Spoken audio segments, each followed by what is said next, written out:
है। अभी आगे लीला में एक जगह आता है, ठाकुर जी जब नेक बड़े है गए तो मैया से जिद करने लगे, मैया मैं गैया चरावे जाऊंगा। मैया बोली, लाला तू नेक सो गैया इतनी बड़ी बड़ी पामन के बीच में आ जाएगो, पता नहीं चलेगी कहां चलोगो, 9 लाख गैया हैं ना। मैया मैं तो गैया चरावे जाऊंगा। इतने रोए। बहुत सुंदर लीला है गौचारण लीला भी। तो कहते हैं कि ठाकुर जी का रोना शुरू हुआ तो नंद बाबा आ गए। नंद बाबा ने आके की, अरे मेहर जी काय को रो रहा है, देखो ना जिद कर रहा हो गैया चरावे जाऊंगो। नंद बाबा बछियाओं के संग ठाकुर जी, अब 9 लाख गैया तो बछड़ा बछिया कितने होंगे, 9 लाख तो कन्फर्म है। अब एक गैया के 2-2 3-3 बालक भी हैं। ठाकुर जी 12-13 लाख बछड़ा बछिया ने चरावे जावे।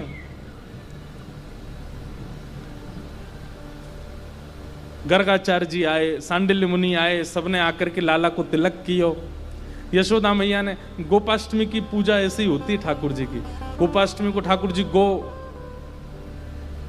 गोपाल पाग धारण करते हैं, बहुत सुंदर लगते हैं। उसमें ऐसे 2 सींग निकल जाते हैं, यहां से 2 ऐसे नीचे आ जाते हैं। ठाकुर जी फिर जाते हैं गैया चराने। तो यशोदा मैया पादुका पहनाने लगी लाला को। लाला बोले, मैया जी कहा कर रही है। लाला तो पादुका पहना रही हूं, तू वन में जाएगो कांटे लग जाएंगे। ठाकुर जी गिनती करने लगे। यशोदा मैया बोली, जी कहा कर रहो लाला। बोले, मैया मेरे तो 2 ही पांव हैं, बछड़ा बछियान के तो 4-4 हैं, इनके काजे भी पादुका लिया, इन सबन के भी पामन में हम पादुका पहनावेंगे। तो यशोदा मैया के मुख से गलती से निकल गई, बोले, लाला ये तो जानवर हैं, जानवर कोई पादुका पहने। जैसे ही ठाकुर जी ने सुनी जानवर, ये तो जीव है, ठाकुर जी पछाड़ खा के गिर पड़े, रोने लगे। अपने सवरो श्रृंगार बिगाड़ दियो, पटका उतार के फेंक दिए, अपनी माला वाला तोड़न लगे, पादुका उतार करके दूर फेंक दी, जोर जोर ते रो में मोटे मोटे आंसू गिरे। यशोदा मैया ने खूब शांत कराए, लेकिन नहीं भय। जब वो जानवर है तो मैया तेरो तो दूध पियो मैंने, तू भी जानवर है। यशोदा मैया ने कान पकड़ के वादना शर्त रखी, बोले, लाला तू कुछ सौगंध खा के कह रही हूं, आज के बाद कभी जानवर नहीं बोलूंगी। ठाकुर जी बोले, मैया तू नहीं, कोई ने भी अगर गैया ते जानवर कही तो वो मुझसे दूर रह जाएगा। तो गैया को ना तो कभी जानवर कहना, और आप लोग आज सुन के सोचो कि कहना नहीं है, सोच तो सकते, सोचना भी नहीं है। गैया जानवर नहीं है, ठाकुर जी को बहुत प्रिय है। बाल्यकाल से ठाकुर जी की वैद्य है गैया। गौमूत्रेण स्नापित्वा, सब दूर चली गई होंगी पूतना की, लाला हमारो स्वस्थ है। ठाकुर जी 3 महीना के भय, पलना महोत्सव हुआ, सक्टासुर नाम का दैत्य आया, ठाकुर जी ने उसका वध कर दिया। 3 महीना के ठाकुर जी ने। जैसे ही ठाकुर जी 1 साल के भय, भगवान का नामकरण संस्कार हुआ। श्री गर्गाचार्य जी महाराज, जो कि पुरोहित तो नहीं है नंद बाबा के, लेकिन श्री गर्गाचार्य जी की गरिमा महिमा इतनी श्रेष्ठ है। कई बार विशिष्ट महापुरुष आते हैं तो उनसे भी हम अपने घर के बालकों का नामकरण करवा देते हैं, भले ही वो पुरोहित नहीं है हमारे। अब जैसे हम भी तो कथा कर, पहले तो ऐसे ही नियम था कि कुल पुरोहित ही कथा सुनाएंगे, कुल पुरोहित ही पूजा करेंगे, कुल पुरोहित ही अनुष्ठान करवाएंगे।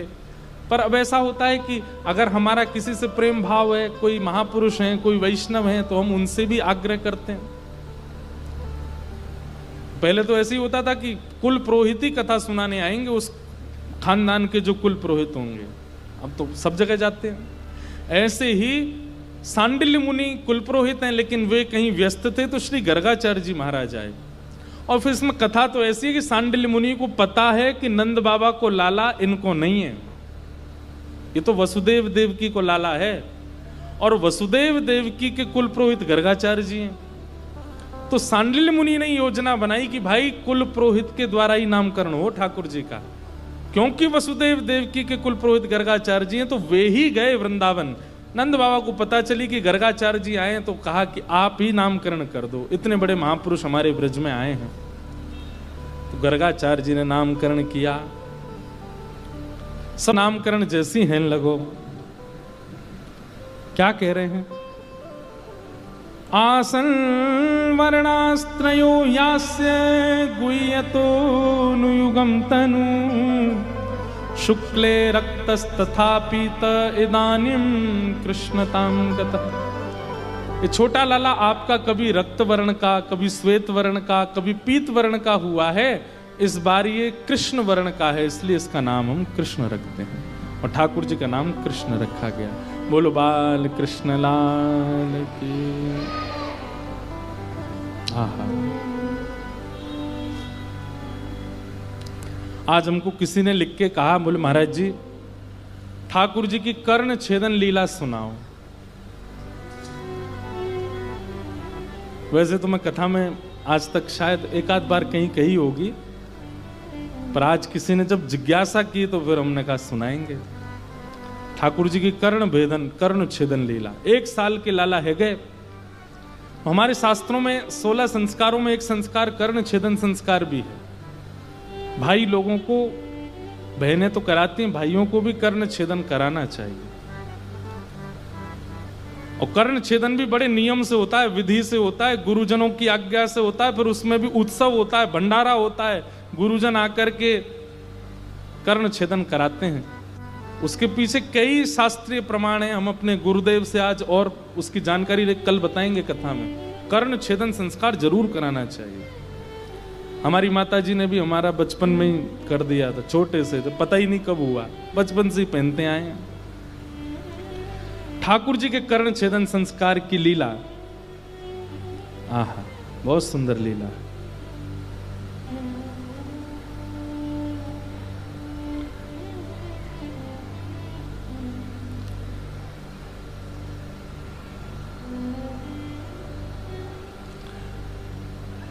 आयो करण वेद दिननी को, आयो करण वेद दिननी को, आयो करण वेद दिननी को, आयो करण वेद दिननी को। गुर की भेली हाथ निभाई, गुर की भेली हाथ निभाई। कैसा स्वरूप है, दर्शन करो। ठाकुर जी के घुंघराले केश, आज मैया ने लाला को स्नान करायो। स्नान करा करके घुंघराले केशन की एक बैणी बनाई और वहां पे सुंदर पुष्प बांध करके और ऐसी चोटी जैसी बना के वहां पे एक मोर पिछ लगायो। सुंदर मोतीन की लड़ ठाकुर जी के सिर पर बांधी है। पीतांबरी पहनी। आज लाला बड़े खुश हैं सुबह से। क्यों? मैया नए नए वस्त्र पहना रही है, नए नए आभूषण पहना रही है, नए नए कड़ूला पामन में पाजे। 1 साल के लाला हैं, अभी बोलना जाने ना है। 2 3 4 दांत निकल आए हैं, बस वही ते सबन ने काटते डोले, जो आ गए पड़ जाए वही काट जाए।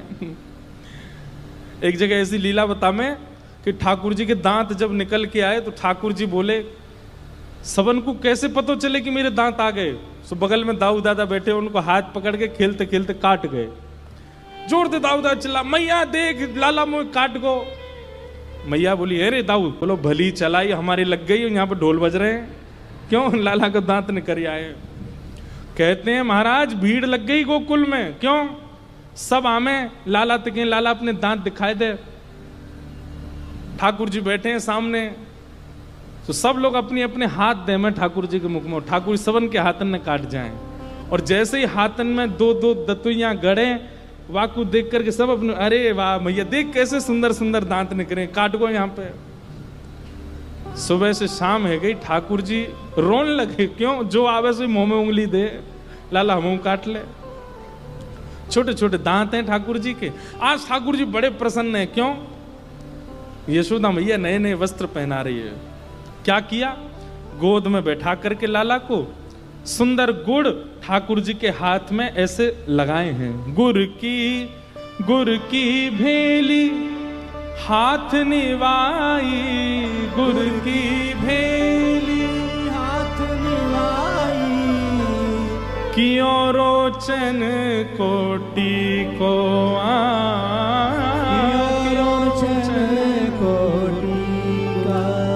आयो करण वेद दिननी को, आयो करण भेद दिननी को। गुरु शशि नक्षत्र बार बल पहुँचे, गुरु शशि नक्षत्र पहुँचे, दिन मन अति सुखदाई, आयो दिन मणि अति सुखदाई।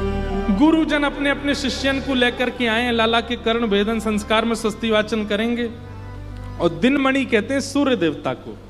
सूर्य देव आकाश में इतने प्रफुल्लित होकर के आज आनंदित में रहे हैं। क्यों? ठाकुर जी को कर्ण भेदन है, व्यवहारो है। आहा, ठाकुर जी के गाल लाल पड़ गए, मोटे मोटे आंसू आंखन से गिरन लगे, जोर जोर से ठाकुर जी रोन लगे। इतने में ही यशोदा मैया पे तो भरोसा है ही नहीं ठाकुर जी को, बोले इनने जबरदस्ती कर दियो मेरो कर्ण भेदन। रोहिणी मैया को देख देख करके रोन लगे। रोहिणी मैया आई तुरंत लाला को लेकर के, अरे मेरो लाला, अरे नाय कछु नाय, चेंटी काट गई लाला।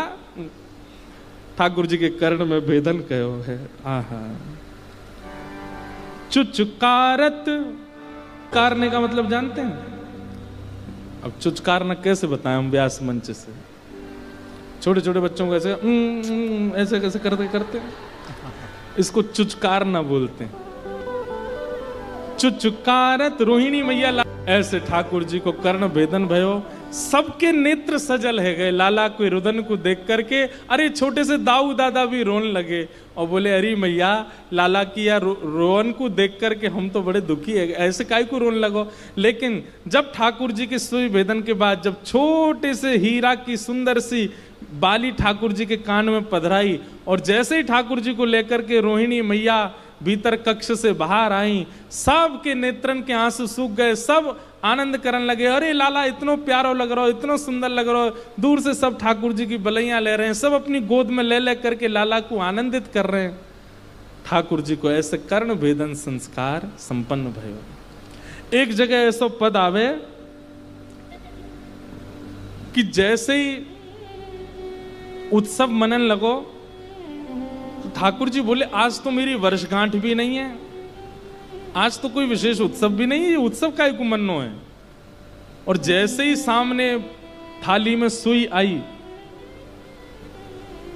सुई देख करके ठाकुर जी जैसे ही मैया पिरोन लगी कान में, सो ठाकुर जी भाज गए मैया की गोद से उठ के, और गोद से उठ के भागे और गए। और कोई खटिया होगा ना, पलंग, आजकल पलंगों के नीचे जगह तो होती नहीं, पलंग के नीचे जगह होती, वहां नीचे जाके ठाकुर जी छुप गए कि मेरो कर्ण भेदन नहीं कर दे कहीं। ठाकुर जी समझ गए सुई कहीं लगामेंगे। फिर नीचे यशोदा मैया गई, रोहिणी मैया गई, सबने जाके लाला पाम पकड़ के खींच के बाहर निकारो लेकर के आई, गोद में बैठाओ, तो बाको कर्ण भेदन संस्कार किए।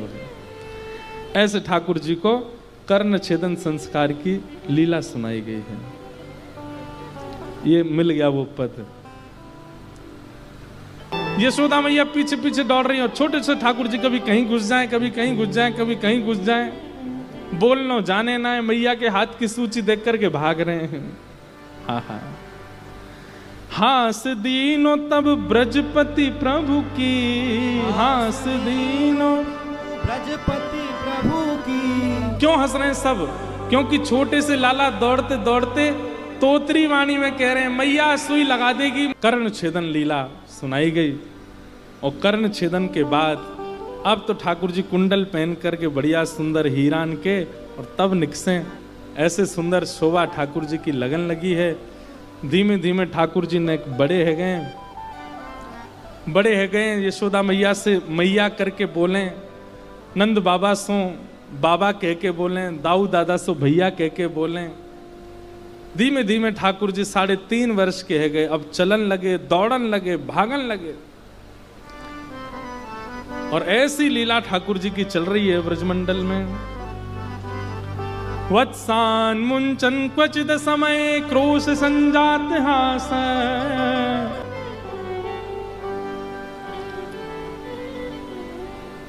ठाकुर जी ने चोरी करना प्रारंभ कर दिया है।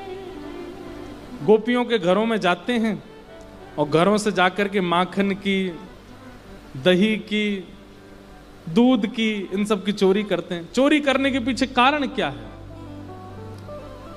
क्योंकि सब ब्रजवासी दूध, घी, दही आदि सबको व्यवस्थित करते हैं और फिर सब मथुरा में विक्रय करके आ जाते हैं। और विक्रय भी नहीं करते, जितने की सामग्री नहीं है इतना तो प्राप्ति नहीं होता, मुफ्त में ही दियाते हैं मथुरा वासियों को। क्यों? क्योंकि कंस ने सबको भयभीत किया हुआ है कि मथुरा के लोगों से ज्यादा धन नहीं लेना है। कर माफ करवा रखा है मथुरा के लोगों का। इसलिए ब्रजवासी बड़े दुखी रहते हैं, बेमन से जाते हैं और जाकर के मथुरा में जो सामग्री 5 आने की होनी चाहिए उसको 1 आने में देख करके आ जाते हैं।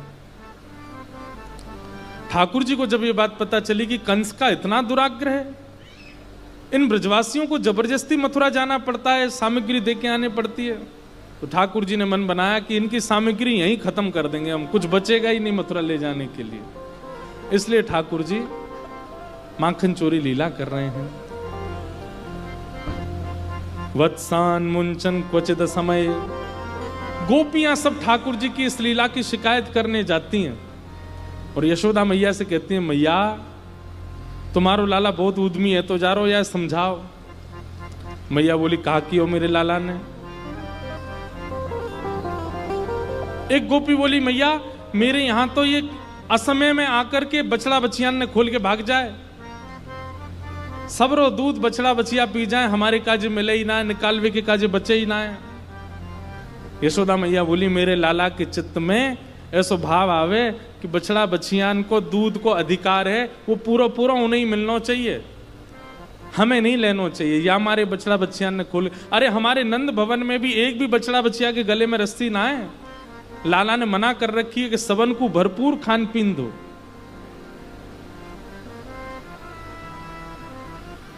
भैया तान पूरा ठीक करो।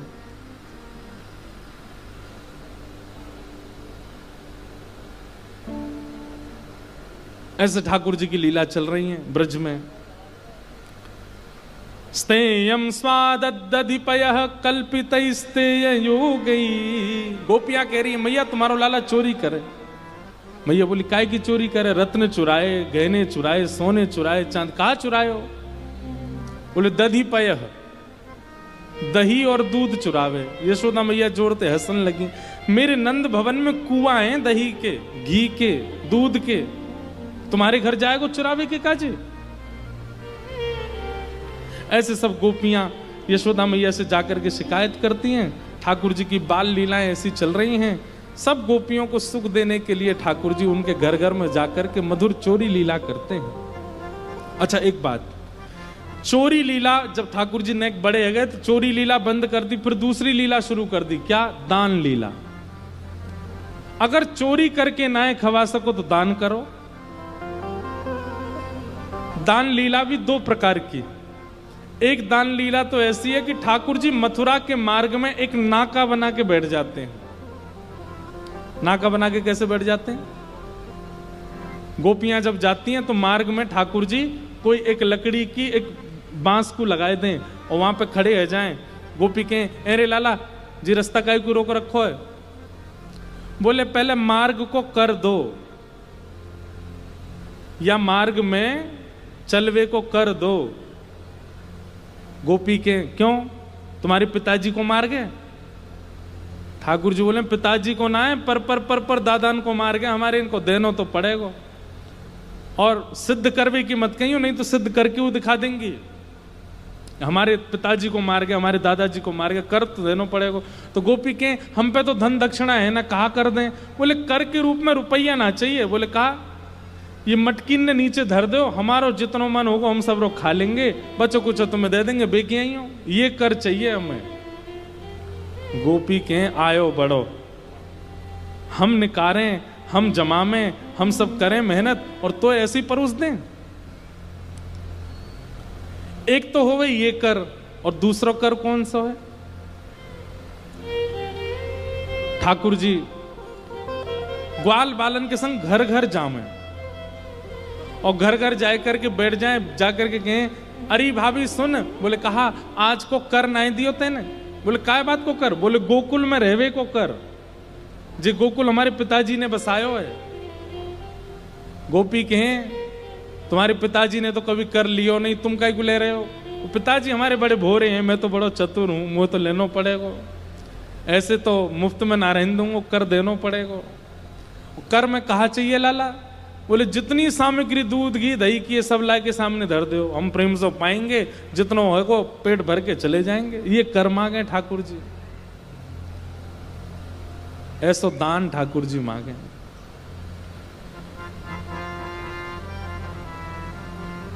अभी नासिक में कथा थी तो वहां एक दान लीला में एक नई लीला सुनाई। एक दिन सब गोपी पकड़ करके लाला ते बोली, लाला तुम इतना दान मांगो हमते, तुम्हें कभी अनुभव कियो है कि हम पे कहा गुजरे? सास ससुर सबंते भय के डर के कारण ये सब बेकवे जामे मथुरा, और लौट के जब हम खाली हाथ पहुंचे तो कितनी सुननी पड़े, और बीच मार्ग में तुम्हारे भय के कारण नए नए मार्ग अपनाने पड़े, तुम फिर भी हमें पकड़ लियो। कभी कहीं नौच जाओ, कहीं पकड़ लियो, तुम्हें पता हो आपको कितना बुरा असर होवे? ठाकुर जी बोले ना मुझे तो ना पता। तो बोले एक बार पतो करके देखो। ठाकुर जी बोले कैसे पतो करें? तो किशोरी जी ने एक युक्ति बताई। बोले कहा कल हम श्याम सुंदर बनेंगी और तुम किशोरी जी बन के आओ, और ये तुम्हारे जितने सखा हैं इनको कोई को ललिता विशाखा भिंडला इन सब इनको बना के लाओ, और कल जब तुम सखी बन के दूध घी दही बेकवे जाओगे तो हम दान मांगेंगी तुम्हारे तरीका से, तब तुम्हें पता चलेगा कैसा श्रम होवे। और यही भयो, दूसरे दिन श्याम सुंदर को रूप धारण करके तो किशोरी जी आई। तन सुखा मन सुखा धन सुखा के रूप में ललिता विशाखा इंदुलेखा सुदेवी ये सब सखियां आई, और ठाकुर जी किशोरी जी के रूप में तन सुखा मन सुखा धन सुखा मधुमंगल श्रीदामा ये सब सखीन के रूप में, और ऐसे मटकी सिर पर धर के बिल्कुल वही चाल में चलते हुए आए हैं, और किशोरी जी ने इनते दान मांगो है। बड़े सुंदर सुंदर भाव हैं। एक हमारे ब्रज में रसिया गांव है, मैंने कभी गाया नहीं, आज पहली बार गाऊंगा।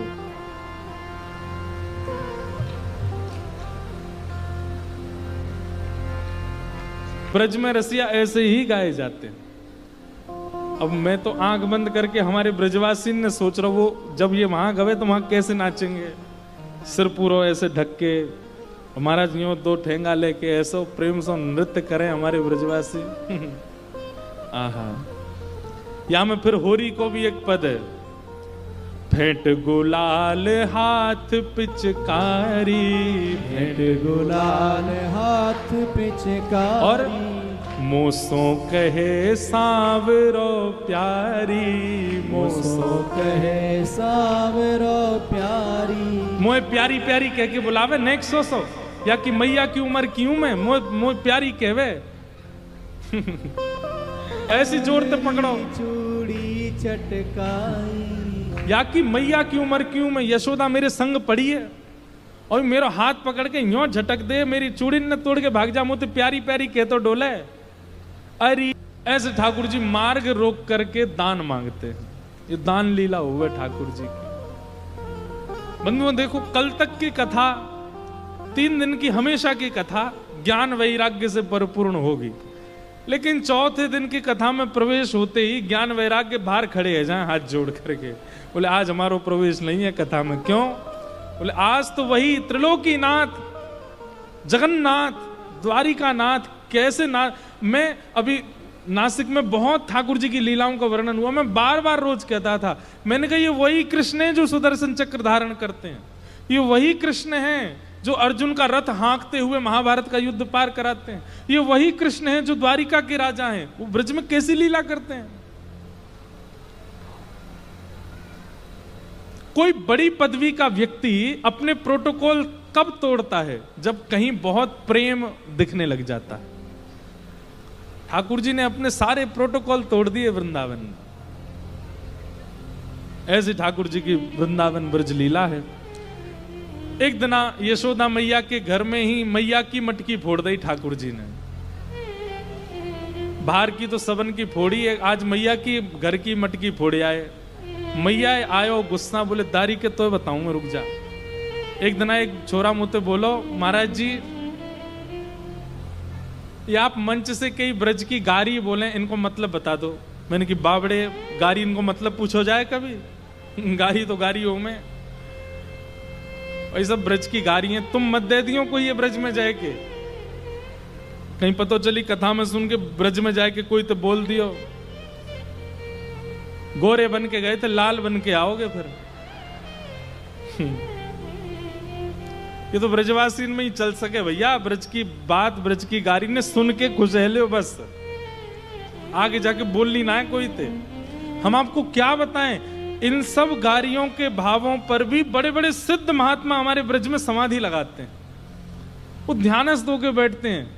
कई पद ऐसे हैं ब्रज के जहां पर गोपियां गारी दे रही हैं, और उन पदों को गा करके बड़े बड़े रसिक जन, बड़े बड़े सिद्ध जन मानसी में जाते हैं।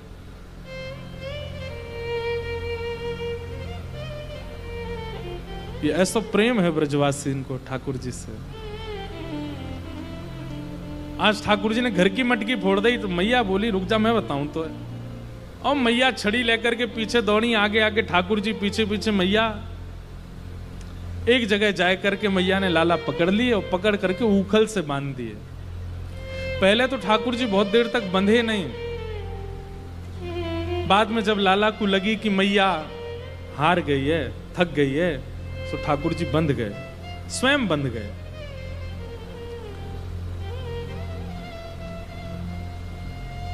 कोई बांध नहीं सकता, ठाकुर जी तो सबको मुक्त करने वाले, कैसे बंध सकते हैं?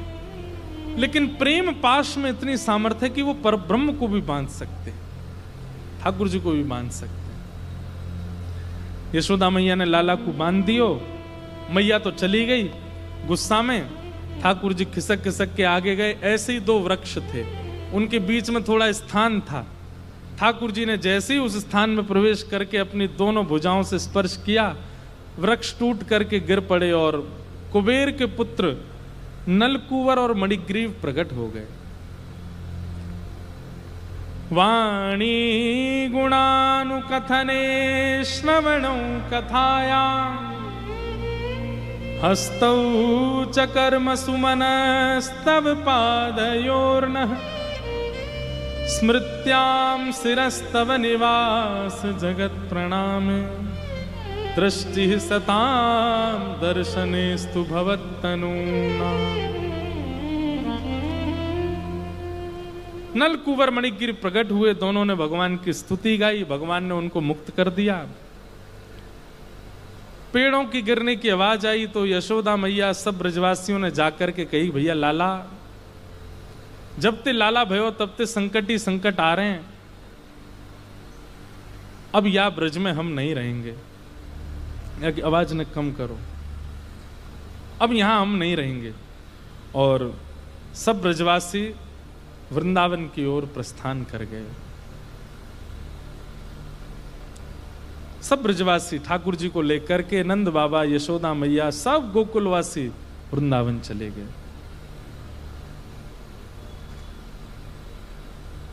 वृंदावनम गोवर्धनम यमुना पुलिनानि च, वीक्ष्यासीदुत्तमा प्रीति राम माधवयो नृप।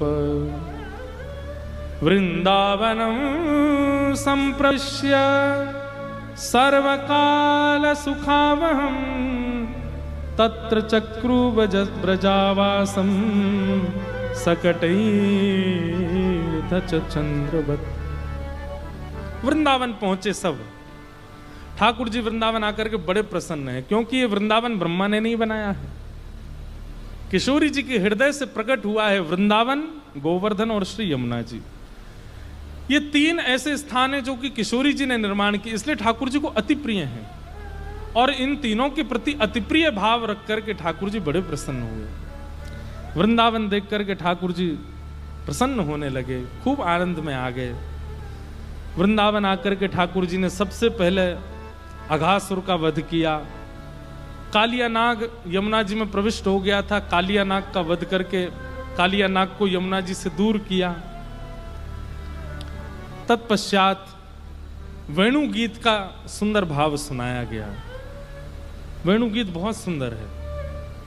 यहां पर गोपियां सब ठाकुर जी के रूप का दर्शन अपने घर में बैठे बैठे कर लेते हैं। केवल वेणु स्वर कर्ण रंध्र में प्रवेश होता है और गोपियों को घर बैठे बैठे ठाकुर जी की रूप माधुरी का दर्शन होने लगता है।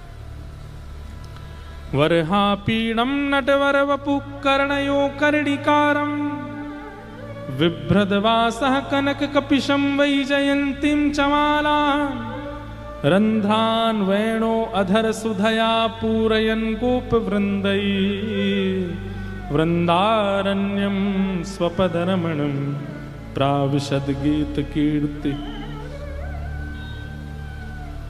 देखो, प्रेम की एक ऐसी अवस्था बताई गई है जहां ठाकुर जी वन में जाते हैं। गोपियां अपने गृह कार्यों के कारण जा नहीं पाती, लेकिन ठाकुर जी वन में बैठे बैठे वंशीनाद करते हैं तो ठाकुर जी की वेणु की ध्वनि यहाँ गोपियों को अपने कक्षों में भवनों में बैठे बैठे सुनाई देती है। और जैसे ही वो वेणु रव कान में पड़ता है, ठाकुर जी की मधुर झांकी तुरंत चित्त में प्रकट होने लग जाती है। ये वेणु गीत की लीला किस रूप का संकेत करती है, बहुत ध्यान से सुनिएगा।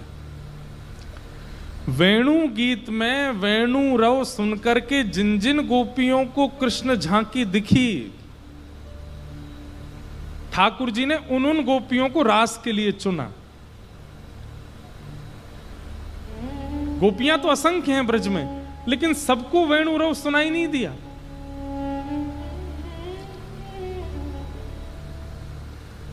जिन जिन के चित्त में ठाकुर जी की झांकी प्रकट हो रही थी, ठाकुर जी उनको मार्क शॉर्ट लिस्ट करते जा रहे थे कि ये आएंगे रास। इसका अर्थ समझे। कथा क्या है? कथा वेणु रव है। एक वक्ता रूपी वेणु मंच पर बैठ करके ठाकुर जी के सन्मुख विराजमान होकर के रव करती है, बजने लगती है। सब लोग बहुत ध्यान से सुनो, इधर देखो, बहुत ध्यान से सुनो, बहुत जरूरी बात। वेणु रव होता है तो उस रव को कितनी गोपियां, यहां पे पुरुष भी गोपी हैं, सब सुनते हैं। पर किसी के चित्त में ऐसा भाव आता, आहा महाराज जी कितनी अच्छी कथा कर रहे हैं। किसी के मन में यह भाव आता है, ये लीला कितनी अच्छी है। किसी के मन में ये बात बहुत अच्छी, ज्ञान की बात है, लिखने योग्य बात है, घर पर जाके बताऊंगा। किसी के मन में ज्ञान का उद्दीपन होता है, किसी के मन में वैराग्य का उद्दीपन होता है, किसी के चित्त में भक्ति का उद्दीपन होता है। पर बहुत कम ऐसे लोग होते हैं, कथा प्रारंभ होती नेत्र बंद हो जाते हैं और बस अविरल अश्रुधार और चित्त में मानो श्याम सुंदर की झांकी प्रकट हो जाती है। वही गोपी चुनी गई है रास के लिए, जो कथा में विराजमान होकर के अविरल अश्रुधार नेत्र सजल हो जाते हैं और चित्त में केवल श्याम सुंदर की झांकी। वह आकर्षण ठाकुर जी के प्रति मानो उन्हें लगने लगता है कि ये सब कथा का आयोजन समायोजन जो जिस भी प्रकार से हो रहा है, पर इसका मूल उद्देश्य मुझे सुनाना है। ये मुझे सुनाने के लिए आए हैं, ये मुझे बताने के लिए आए हैं। अपने आप को ठाकुर जी के प्रति और सामीप्यता का अनुभव करने लगते हैं। एक एक शब्द जो व्यास मंच से निकला है, वो शब्द ना, अक्षर ना लग करके कृष्ण का स्वरूप ही लगने लग जाता है। समझो, उस सखी को चुना है रास के लिए। इसलिए कथा में आपको क्या अनुभव होता है, उससे चिंतन किया कीजिए। मैं कथा में बताया करता हूं, महाप्रभु चैतन्य जब किसी कथा में जाते थे ना, चैतन्य महाप्रभु कथा सुनकर के ऐसे भावावेश में आ जाते थे कि अविरल अश्रुधार नेत्रों से गिरती थी और हाँ नाथ कह के विरह आतुर होकर के गिरने लगते थे। ऐसी स्थिति चैतन्य महाप्रभु की हो जाती थी। अरे कहां तक कहें, एक बार तो जगन्नाथपुरी के पास में महाप्रभु चैतन्य महाप्रभु के एक भक्त कथा कह रहे थे, और महाप्रभु जी का नियम था, स्वयं इतने विद्वान, इतने ज्ञानी, इतने गुणी होते हुए भी सुनते थे। सन्मुख बैठ करके, नीचे बैठ करके कथा पूरी श्रवण करते थे, नेत्र बंद करके। कथा सुनाते सुनाते वक्ता ने कहा कि ध्रुव जी को अंतस्थ में ठाकुर जी दिखने लगे, और 5 महीने बाद ध्रुव जी बड़े प्रसन्न हो गए, अंतस्थ में ठाकुर जी दिख रहे हैं। लेकिन तभी अंतस्थ के ठाकुर जी अंतर्ध्यान हो गए, और अंतर्ध्यान होते ही ध्रुव जी व्याकुल हो गए। ये शब्द कितने सामान्य हैं, आप लोग केवल सुनेंगे, लेकिन महाप्रभु चैतन्य महाप्रभु की स्थिति क्या हुई। जैसे ही वक्ता ने कहा कि ध्रुव जी के चित्त से छवि अंतर्ध्यान हो गई, महाप्रभु जी बेहोश होकर गिर पड़े वहीं। और जब होश में आए तो कहां गए हरि, हरि कहां गए, मेरे चित्त में आए थे कहां चले गए। और इस प्रकार पृथ्वी को खोदने लगे, नेत्र बंद हैं, पता नहीं चल रहा है क्या कर रहे हैं। स्वयं कोई ध्रुव समझ रहे हैं, और ध्रुव समझ करके ढूंढ रहे हैं, हे हरि तुम कहां हो, हे हरि तुम मेरे चित्त से कहां चले गए। और करते करते इतनी विरह की स्थिति बढ़ गई कि उसी समय जिस पृथ्वी को वो खोद रहे थे, वहीं से श्री गोपीनाथ जी प्रकट हो गए, और प्रकट होकर के महाप्रभु जी को हृदय से लगा लिया। क्या समझे, ठाकुर जी जब वंशी बजाते हैं ना, उस समय ठाकुर जी कोई स्वर, कोई राग नहीं बजाते हैं। ठाकुर जी अनुभव करते हैं, इन असंख्य गोपियों में कौन कौन है वो जो मेरे प्रेम की अधिकारिणी है। कोई तो कहती, आहा कितनी मधुर वंशी बज रही है, अरे लाला वंशी बजा रो है, गैया चरा के लौट के आवे को समय है गयो लगे तभी वंशी बजा रो है। कोई यशोदा मैया के पास जाके प्रशंसा करने लगती है।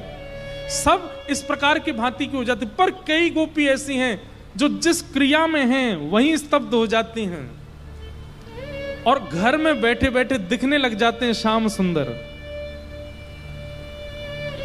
वेणु गीत में इतना सुंदर रूपों का वर्णन है ठाकुर जी के। एक गोपी को क्या दिख रहा है, आहा थोड़ा वर्णन करूं, मैं बहुत दिन से वेणु गीत कहा नहीं कथा में।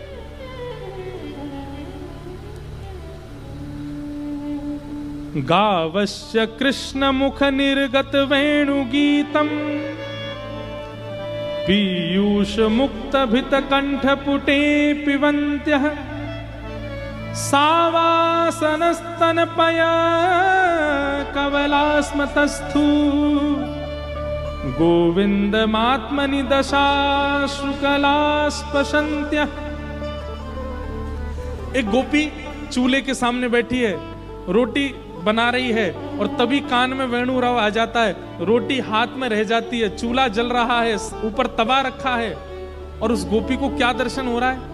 उसका पति आके कहता है, अरे तू रोटी क्यों नहीं बना रही है, क्या हो गई, कहां चली गई।